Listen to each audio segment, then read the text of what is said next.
हरिद्वार जो है आपने गए होंगे, शांतिकुंज हरिद्वार। और निश्चित तौर पर कि अगर आप कहीं प्लेन से पहाड़ में जाते हैं तो आपको एक अलग तरह की अनुभूति होती है। वहाँ का जो क्लाइमेट है, जो वहाँ का कल्चर है, बहुत ही निश्चित तौर पर प्रभावित करता है। और ख़ास तौर से मैं देख रहा था कि इसमें अलग अलग तरह के बच्चे हैं। कुछ बच्चे 9th के भी होंगे, कुछ माध्यमिक के भी हैं, कुछ बच्चे जो है ग्रेजुएशन के भी हैं। तो बच्चों से मैं खाली एक चीज़ कहना चाहूँगा, कुछ चीज़ें हैं जो आप के टीचर पढ़ाते होंगे, बहुत सारी चीज़ें आप लोग देते भी होंगे। कुछ चीज़ें ये हैं कि ज़िंदगी में अगर कुछ बनना है तो आपको कोई ना कोई हमारा लक्ष्य तय करना होगा, एक टारगेट फिक्स करना होगा कि मेरा भाई ये टारगेट है, उस टारगेट के अनुसार हमें उसको पाना होगा।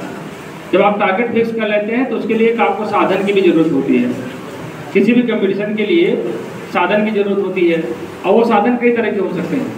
जैसे मान लीजिए अगर आप डॉक्टर इंजीनियर बनना चाहते होंगे तो निश्चित तौर पर आपको अगर डॉक्टर बनना चाहते हैं मेडिकल लाइन जाना पड़ेगा। अगर इंजीनियरिंग आईआईटी करना चाहते हैं तो निश्चित तौर पर आपको इंजीनियरिंग से जाना पड़ेगा।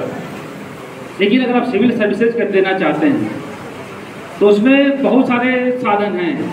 आपको कोई आर्ट्स का भी होगा, कोई साइंस का भी हो सकता है, कोई एग्रीकल्चर का भी होगा, कोई मेडिकल लाइन से भी हो सकता है। तो जो आपको सिविल सर्विसेज परीक्षा एग्जाम देना होता है उसके लिए अलग अलग तरह के सब्जेक्ट के माध्यम से, यानी अलग अलग रूट के माध्यम से भी उसमें अपने टारगेट को अचीव कर सकते हैं। बस इतना करना है कि जो टारगेट आपका है वो उसमें हमेशा याद रखिए, जो आपका मार्ग है, जो आप सब्जेक्ट लेकर चल रहे हैं, ध्यान रखिए उसमें आपकी पूरी पारंगतता होनी चाहिए। अगर आप उस सब्जेक्ट में टीचर के रूप में अपने आप को स्थापित कर लेते हैं तो मुझे लगता है कि सफलता मिल सकती है। ये बिल्कुल का दिमाग चलेगा तभी होगा, क्योंकि जब आप पढ़ाई करते होंगे, देखिएगा आप जब ग्रेजुएशन करते हैं, हाई स्कूल इंटरमीडिएट करते हैं और जब कंपटीशन में जाते हैं तो बहुत सारी चीज़ें डिफरेंस होती है उससे। दोनों का लेवल बहुत जमीन आसमान का अंतर होता है उसमें।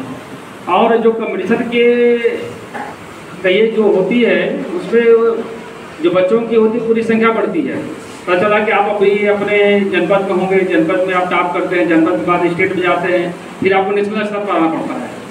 तो ये ही लक्ष्य को पाने के लिए पूरे देश से लोग उसमें पार्टिसिपेट करते हैं। तो ये आपको देखना होगा कि किस तरह से उस लक्ष्य को आप हासिल करें, वो सबसे महत्वपूर्ण है।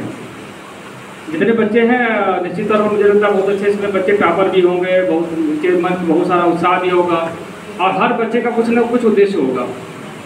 कोई जरूरी नहीं कि सब सिविल सर्विसेज में जाना चाह रहे हैं। किसी के मन में डॉक्टर बनने की इच्छा होगी, किसी के मन में इंजीनियर बनने की इच्छा होगी, किसी के मन में टीचर बनने की इच्छा होगी। सबके मन में अलग अलग तरह की चीज़ें होती हैं, लेकिन जिस लक्ष्य को आप पाना चाहते हैं उस पर आपको यह कि भाई जब तक थकिए नहीं, बैठिए नहीं, जब तक आप उस लक्ष्य को प्राप्त नहीं कर लेते हैं। ये सबसे महत्वपूर्ण विषय होती है। बीच में बाधाएँ भी हो सकती हैं, आएंगी, कई बार ब्रेक भी लगता है। कभी पता चला कि आप ग्रेजुएशन करने के बाद दिमाग में आदमी क्या आता है कि भाई हम जो है अपने टारगेट को पालें, या जैसे इंटरमीडिएट करने के बाद बहुत सारे लोग आईआईटी में जाना चाहते होंगे, बहुत सारे जो है मेडिकल लाइन में जाना चाहते होंगे।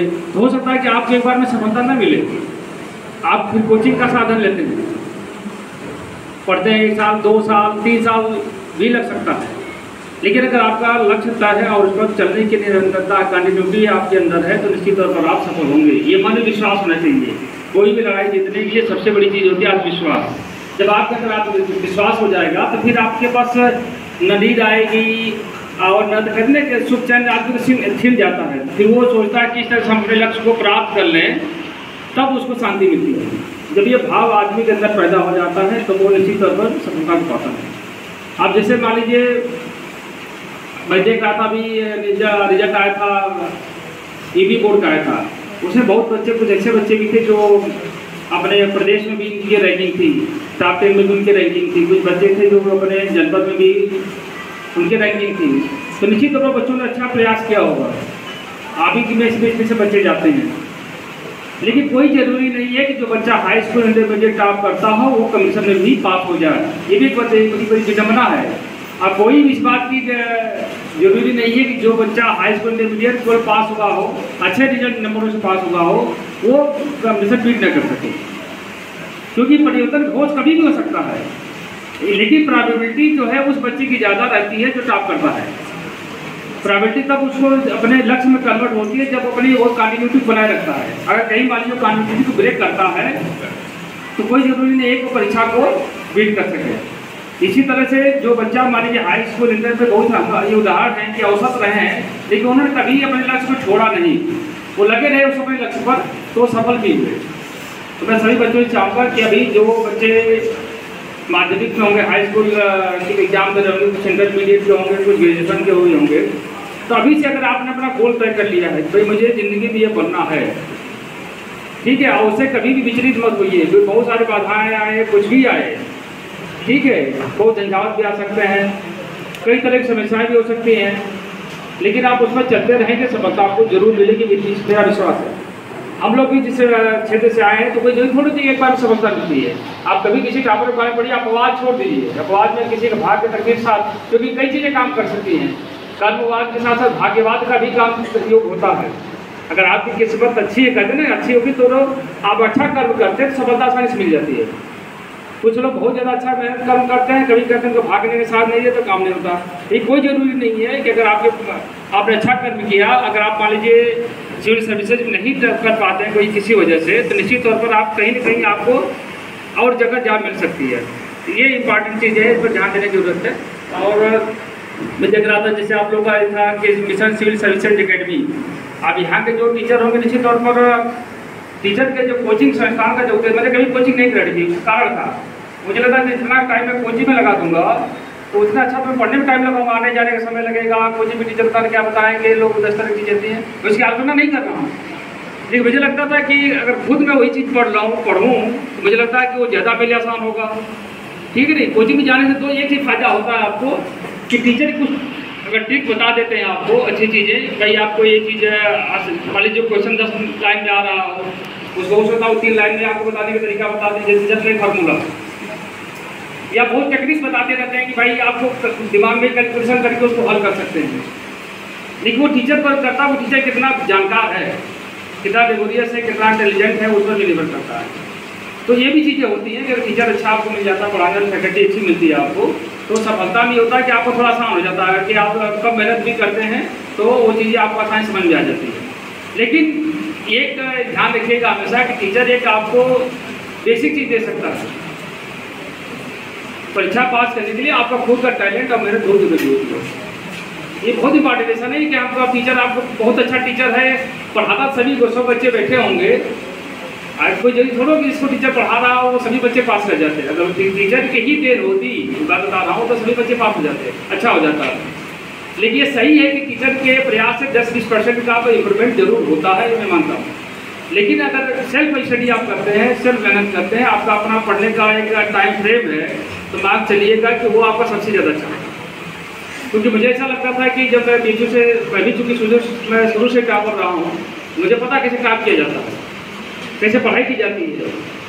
कैसी चीज़ होती है कि मान लीजिए अगर आपको कोई चीज़ करनी हो, जिसमें भी हो आप लोग, मान लीजिए बच्चा हाई स्कूल में होगा, हाई स्कूल टॉप करना चाहता होगा, इंटरमीडिएट टॉप करना चाहता होगा, करना कुछ नहीं, आप एक टाइम बना होगा कि आपके पास समय कितना है। मान लीजिए आपके पास स्कूल के बाद की बात कर रहा हूँ कि स्कूल के बाद मान लीजिए आपके पास 6 घंटे मिलते हैं या 5 घंटे आपके पास मिलते हैं कि हमारे पास इतना समय है और उस समय के अनुसार ही हम जो है आगे काम अपना कर सकते हैं, ठीक है नहीं। तो फिर आपको ये करना पड़ेगा कि टाइम देखिए कि आपको किस सब्जेक्ट पर कितना ध्यान देना है। हर सब्जेक्ट पर पूरा ध्यान नहीं दे सकते आप, उस पर मैथ का आपको ज़्यादा ध्यान देना होगा, फिजिक्स ज़्यादा ध्यान देना होगा, केमिस्ट्री में ज़्यादा ध्यान देना होगा, हिंदी में हो सकता है आपको कम ध्यान देना होगा, इंग्लिश में कम ध्यान देना होगा, ठीक है नहीं। तो ये सब देखना पड़ेगा कि हमें किस सब्जेक्ट में सबसे ज़्यादा ध्यान देना होगा। फिर इसके बाद आपने पूरी पढ़ाई करते हैं, फिर आपको देखना पड़ेगा कि कौन से क्वेश्चन आने की प्रोबेबिलिटी ज़्यादा संभावना है किसकी है, फिर सिलेक्टेड होना पड़ता है। पहले क्या हम करते हैं, पूरा थ्योरेटिकल पूरा चीज़ हम पढ़ते हैं, जैसे जैसे कंपटीशन या एग्जाम आता है फिर हम उसके एरिया को कम करते जाते हैं कि भाई ये कम एरिया करते हैं, फिर उसको हम सिलेक्टेड चीज़ों को रखते हैं। आप सिलेक्टेड रखते हैं तो उसमें निश्चित तौर पर बच्चा कोई भी नोट बनाता है, कोई चीज़ बनाता है तो बड़ा अच्छा बनाएगा, फिर उसको जब प्रेजेंट करते हैं तो निश्चित तौर पर आपका अच्छा होगा। और मन में विश्वास होना चाहिए कि परीक्षा आप ही काम करेंगे, ध्यान रखिएगा। क्लास में से हम पढ़ते हैं, हम सोचते हैं भाई चलो ठीक है 5 सब्जेक्ट है, हम 1 नंबर से आगे चलेंगे, अगर किसी को 90 नंबर मिलता तो हमको 91 मिलेगा, तो 5 सब्जेक्ट में आपको 5 नंबर ज़्यादा मिलेगा, आप प्राप्त कर लेंगे। ये भाव हमेशा रहना चाहिए, अगर ये भाव नहीं रहेगा तो कभी भी परीक्षा आप प्राप्त नहीं कर सकते। इसी तरह से कंपटीशन में का ये तो चूंकि आपका मान लीजिए हाई स्कूल इंटरमीडिएट का एक दायरा है कि आपको इतने कोर्स का फिक्स है कि आपको इतने कोर्स पढ़ना होता है, लेकिन कंपटीशन में तो कोई उसका आइडिया नहीं होता है। ठीक है कि आपको मान लीजिए मैथ पढ़ना है, फिजिक्स का क्वेश्चन आ सकता है, जीएस का क्वेश्चन आएगा, तो बहुत सारी इसकी एरिया होती है। फिर भी आपको उस हिसाब से देखना पड़ेगा कि हम जब कंपटीशन की बात करते हैं, देखते हैं कि 10 साल के क्वेश्चन उठाते हैं, भाई देखिए कि जो प्रश्न पूछने की टेंडेंसी का क्या है, कहाँ से बहुत सारे क्वेश्चन उठ रहे हैं, ठीक है नहीं। जब उनको आप पढ़ते हैं तो फिर आपके दिमाग में आता है कि इस तरह के क्वेश्चन को कैसे किया जाता है।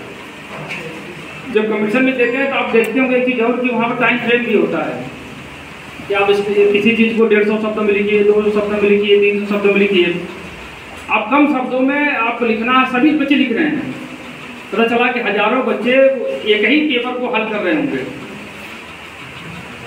उसमें से सबसे अच्छा नंबर किसको मिले ये दिमाग लगाना पड़ता है। तभी तो परीक्षा में आप टॉप करेंगे। पता 10 पद है, 10 पद के लिए पता चला कि आप उनके लिए 50,000 लोगों ने अप्लाई कर दिया, तब अब सबसे बेस्ट 10 वो बच्चे होंगे जिन्होंने बहुत अच्छी अपने प्रेजेंट किया होगा, क्योंकि जानकारी होना अलग विषय है, प्रेजेंट करना अलग विषय, दोनों बड़ा अंतर होता है। हो सकता है कि आपके में नॉलेज बहुत ज़्यादा हुआ, टीचर को और स्टूडेंट को बैठा दिया जाए किसी चीज़ों में, तो कोई गारंटी नहीं कि टीचर परीक्षा पास कर ले, आप ना टॉप कर सको। कभी देख लीजिएगा कि हो सकता टीचर आपसे कभी कम भी हो सकता है, केवल मैथ छोड़ करके। मैथ एक ऐसी सब्जेक्ट है इसमें गारंटी हो सकती है कि टीचर भी 100 कर ले, आप 100 करने जाओगे। इसके अलावा बहुत सारे सब्जेक्ट होते हैं जिसमें अगर टीचर और स्टूडेंट दोनों बहुत अच्छे हैं तो ये तो प्रोबेबिलिटी है कि टीचर से अच्छा स्टूडेंट कर जाए। आज जब जिस दिन स्टूडेंट टीचर से अच्छा करने की कोशिश कर लेगा, वो दिन वो कंपटीशन में सफल हो जाएगा। ये बिल्कुल रखे चलिएगा दिमाग में कि आप कभी भी जो टीचर, जो बच्चे अच्छे हो टॉपर से कभी पूछिएगा, हमेशा बताता है कि टीचर और स्टूडेंट कोई अंतर नहीं है, ठीक है। ये हो सकता है कि टीचर को सब्जेक्ट से ज़्यादा जानकारी अलग हो सकती है, लेकिन जितना सब्जेक्ट आपको लिए पढ़ाया जाता है उसमें आपकी जानकारी परफेक्ट होनी चाहिए, वो महत्वपूर्ण क्वेश्चन उसी सेंटर से आने। तो मैं चाहूँगा जितने बच्चे यहाँ पर हैं और जो टीचर खास तौर से लोग, ये ध्यान रखिएगा कि जितनी अच्छी नॉलेज आपके पास है, कोशिश करिएगा कि एक क्वेश्चन को हल करने के जितने तरीके हो सकते हैं अच्छे से तरीके होते हैं कम से कम समय में, क्योंकि समय कम होता है। क्वेश्चन में आपको कभी 1.5 मिनट मिलता है, कभी 1 मिनट मिलता है, कभी आधा मिनट भी मिलता है। लेकिन पता ही नहीं, पता चला कि आपने देखा होगा जब जाते हैं तो 2 घंटे के क्वेश्चन में पता चला कि आपको 200 क्वेश्चन करने हैं, 150 क्वेश्चन करने हैं, तो कभी बहुत टाइम आपको कम मिलता है। तो ये आपकी अपने IQ पर निर्भर करता है, आपके इंटेलिजेंस पर निर्भर करता है कि आप कैसे हल करते हैं। तो जो मैंने बातें बताई इसलिए बताई कि प्रैक्टिकल बताई कि मैंने किया है कि किस तरह से आपको एग्जाम पास करना है। खुद स्टडी का एक फॉर्मेट तैयार कराइए, जो आपका समय है उस समय को अपने सब्जेक्ट के अनुसार बांटिए, फॉलो करिए। 100% फॉलो नहीं हो सकता, लेकिन कोशिश करिए कि 80% अगर आप उसको फॉलो कर ले जाते हैं तो निश्चित तौर पर आपको अपने सब्जेक्ट की पकड़ बहुत अच्छी होगी, आपका टाइम फ्रेम होता है। बाद में जब कंपटीशन होता है पढ़ते रहिए। जैसे मान लीजिए एग्जाम के 1 सप्ताह पहले आपने देखा होगा ना, आप हरिद्वार गए होंगे, 2 सन्यासी टाइप की चीज़ दिखाई होगी वहाँ पर उन्होंने कि किस तरह साधना करते हैं। साधना में क्या होता है कि व्यक्ति जो है 1 सप्ताह 10 दिन जितनी भी उसके पास क्षमता होती है वो दुनिया से आइसोलेट हो जाता है। क्वारंटाइन में आपने पढ़ा होगा जब ये पूरे कोरोना चल रहा था, जब जिसको कोई मान लीजिए कोविड हो गया तो उसको क्वारंटाइन, होम क्वारंटाइन कर दिया जाता था 14 दिन के लिए। मतलब 14 दिन वो किसी से मिलना जुलना नहीं करता था। तो उसी तरह से स्टूडेंट को भी आइसोलेशन में जाना पड़ेगा और होम क्वारंटाइन होना पड़ता है। वो उस समय न तो कोई मोबाइल का यूज करता है, न व्हाट्सअप देखता है, न न्यूज़ देखता, कुछ नहीं। क्योंकि जैसे जैसे आप कंस्ट्रक्शन करते हैं आप दुनिया से बाहर करते जाएंगे, आप सेल्फ सेंटर होते जाएंगे, तो जितना चीज़ आप पढ़ेंगे भूलेगा ही नहीं कभी। आप अनुभव करिए कि आप 1 सप्ताह करिएगा, जिससे जब एग्जाम आपका आए, चाहे इसमें जो खास तौर से जो हाई स्कूल इंटरमीडिएट के बच्चे हैं, आप देखिएगा जब आपका एग्जाम आए 1 सप्ताह पहले किसी से मिला तो छोड़ दो तुम लोग, ठीक। आप सिर्फ अपने सब्जेक्ट पढ़िएगा, 1 सप्ताह पूरा लगाइए, फिर आपको लगेगा कि उस विषय का मास्टर हो गए हो, कि जो आप सब्जेक्ट लिखेंगे निश्चित तौर पर आपको सफलता मिलेगी। ये चीज़ें हैं। बाद में जब आप अपना IAS BCS का एग्जाम देंगे निश्चित तौर पर उसका क्षेत्र बड़ा होगा। कोचिंग का बहुत बड़ा योगदान होता है, इसमें मना नहीं करते हैं, लेकिन कोचिंग के भरोसे ही मत रखिए कि कोचिंग ही आपको सफलता दिला देगी। बच्चे का टैलेंट सफलता दिलाता है। ये भी हमेशा दिमाग में रखिए कि सेल्फ कहते हैं आत्मनिर्भर भव।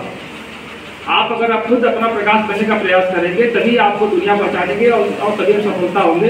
आप दूसरे के सहारे से कभी आप सफल होंगे ये संभव नहीं है। दूसरा केवल आपको एक प्रेरक के तौर पर काम करता है। ये दवा होती है ना, आदमी कोई बीमार होता है, दवा दे तो ठीक हो जाएगा। कुछ ऐसी बीमारियां होती बिना दवा के भी 3 दिन में बुखार जुकाम होता ठीक हो जाता है। तो मेरे सभी जो यहाँ के फैकल्टी के लोग हैं और जितने प्यारे बच्चे हैं, क्योंकि बच्चों के भविष्य कहते हैं कि जो हमारा भविष्य, देश का भविष्य बच्चों के हाथों में है। और सबसे अच्छी चीज़ ये है यहाँ पर, जैसे मैं देख रहा था कि आप लोग गायत्री परिवार से जुड़े हुए हैं, तो सबसे बड़ी चीज़ दुनिया की होती है संस्कार। अगर आपके अंदर संस्कार हैं तो देश के अच्छे नागरिक बनेंगे।